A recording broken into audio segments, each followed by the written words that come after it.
ஒண்ணுமே தெரியாதவனே முதலமைச்சரா இருக்கானுங்க, பெரிய நடிகன்கிறானுங்க. எங்கால எல்லாம் தெரிஞ்சவர்.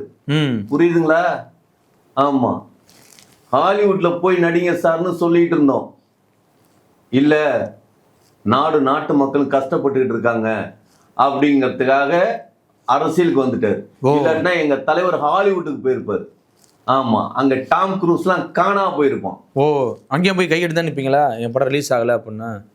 என் படம் ரிலீஸ் ஆகலன்னா நின்னீங்களா இல்லையா சொல்லுங்க. வீடியோ போட்டிங்களா இல்லையா? நீங்க தானே சார் அசோசியேட் டைரக்டர் தலைவா படத்துல. எப்படி நின்னார் விஜய் சொல்லுங்க? மிஸ் நான் இல்ல மிஸ் அப்படி தானே. ஏங்க, ஒரு படத்துல அம்மா செத்து போயிட்டாங்க அப்படின்னு சொல்லி அழுவுறது மாதிரி அழுதா உடனே அழுதுட்டு இருக்கான்னு நினைக்கிறதா? கட் அப்படின்னு அவ்வளவுதான், அதுல இருந்து வெளியில வந்துடணும். புரியுதுங்களா? அது மாதிரி எங்க தலைவன் அந்த நேரத்துல ஒரு கட் சொல்லாம நடிச்சது. ஒரிஜினலா நடிச்சது. ஒரிஜினலா நடிச்சா? ஆமா. புரியுதுங்களா? தெரியுதுல்ல, பார்த்தா ஒரிஜினாலிட்டின்னு தெரியுதுல்ல. ஆனா அது எல்லாமே சும்மா நடிப்பு. ஒரு நடிகைங்கிறவன் கமலஹாசன் நடிக்கிறது கூட நடிப்புன்னு தெரியும். புரியுதுங்களா? எடப்பாடி மட்டும்தான் நடிப்புன்னே தெரியாது.